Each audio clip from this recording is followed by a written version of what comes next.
The latest development in the case that commanded the spotlight in the early days of true crime stories. Scott Peterson, convicted more than 2 decades ago for murdering his pregnant wife, Linsey, filing a new petition claiming they arrested the wrong man. Could it help him walk free? Here's ABC's Matt Gutman with the latest twist in the case. Scott Peterson unwilling to back down. Days after his petition for an appeal was largely denied by the California Courts of Appeal, the 52-year-old filing another petition with a lower court.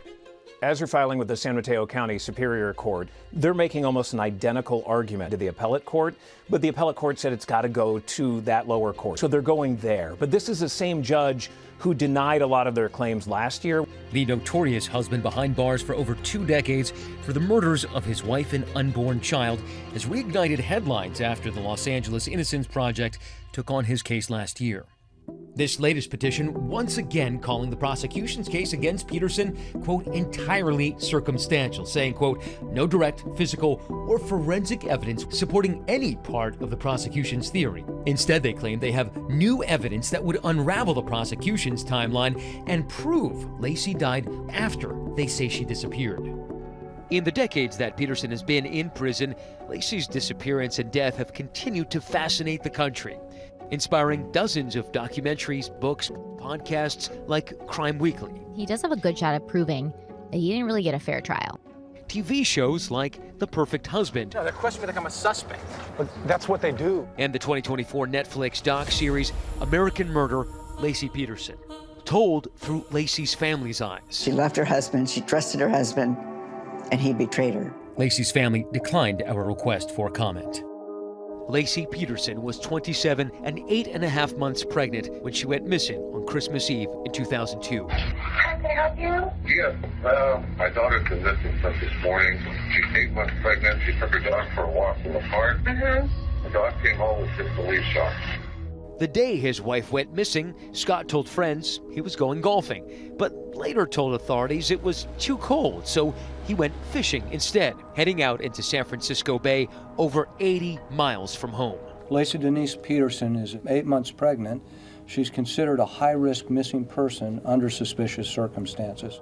When a mistress surfaced a few weeks later, investigators began zeroing in on Peterson as their lead suspect. Scott told me he was not married. We did have a romantic relationship. In April of 2003, the bodies of Linsey and their son Connor were found washed ashore not far from where Peterson said he'd been fishing on Christmas Eve. There is no question in our minds that the unidentified female is Linsey Peterson. The unidentified fetus is the biological child of Linsey and Scott Peterson. Linsey Peterson's husband now in custody. Scott Peterson has been arrested. Peterson was charged with 2 counts of murder. We're breaking into programming to bring you the verdict in the Scott Peterson murder trial. A jury has just convicted him of murder. It took the jury 9 days to find Peterson guilty of first-degree murder for Linsey and second-degree murder for Connor. We, the jury, in the above entitled cause, find the defendant, Scott Lee Peterson, guilty of the crime of murder of Linsey Denise Peterson. Back then, investigators had testified about a break-in in a nearby home on December 26, 2002, a point of contention for Peterson's new defense. The timeline is important, right? The prosecution had argued that the burglary had happened a day and a half, 2 days after Linsey went missing. The defense is now arguing they can show that that burglary happened on the same day that Linsey went missing.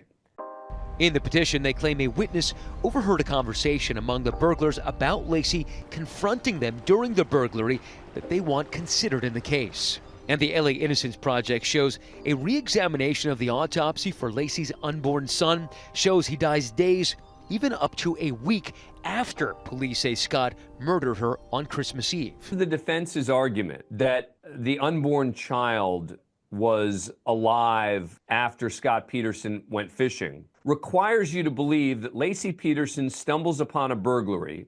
Burglars then decide to kidnap her and wait until they find out where Scott Peterson had been and then dump her body there later. The LA Innocence Project also saying the prosecution suppressed evidence from a burnt-out van near the crime scene, which they say contained evidence of bloodstains on a mattress, bloodstains that they hope to have tested for DNA. The police did not respond to requests for comment, and the DA declined to comment. This case cries out for further investigation, further forensic investigation, including DNA testing of physical items that may lead to exculpatory evidence and/or leads to possible suspects. At a hearing, the LA Innocence Project argued to test 14 pieces of evidence for DNA, including that mattress with its stains Peterson joined via Zoom from Mule Creek State Prison. Other DNA test requests included several items found in a plastic Target bag near the bodies of Laci and their unborn son Connor, a hammer and work glove found across the street, and a piece of duct tape found on Laci's pants with human DNA present. The state of California arguing in part that Peterson is on another baseless fishing expedition, and saying that the conviction should stand. He has to show the evidence. He has to come forward with actual evidence, with actual facts, not speculation. To retest evidence at this point, you have to be able to show that there's something quite substantial that's new that could actually show innocence. Because, look, in theory, every defendant who's convicted would say, oh, I want new testing and I want new testing, in the hope that they could get something. There has to be a line in the law. The judge did hand Peterson a small win after rejecting all but one request, the duct tape found on Laci's body. They tested a piece of tape, and so far we don't know what the results are. In their latest petition this month, the Los Angeles Innocence Project once again asked to have the mattress stains tested because they say their supposed new evidence is showing a direct link between the Medina burglars, the orange van, and Laci Peterson confronting the burglars, and there is a reasonable probability Laci Peterson was in that orange van. They also argued again to have the plastic Target bag tested because, quote, those items could yield probative evidence and help identify the perpetrator of the crimes for which Peterson was wrongly convicted.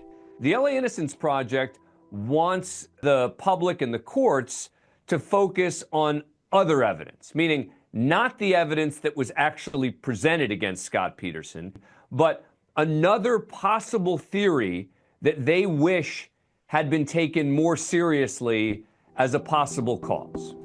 In a new statement to Nightline, Peterson's sister-in-law says his family still hopes for his exoneration, writing, not only did Scott need this evidence to defend himself at trial, but if it were available now, it could have proved vital in our efforts to bring about justice for Laci and Connor. The San Mateo County Superior Court has until early October to respond to this latest petition. The LA Innocence Project has been telling us that these claims are new and that this is new evidence, but a lot of these claims are very similar to what we've been hearing for over a year now. This is going to be going between the courts for a long time. This is not going to be quick. Our thanks to Matt. For more on this story, watch Impact by Nightline. Scott Peterson, The Wrong Man, now streaming on Disney Plus and Hulu.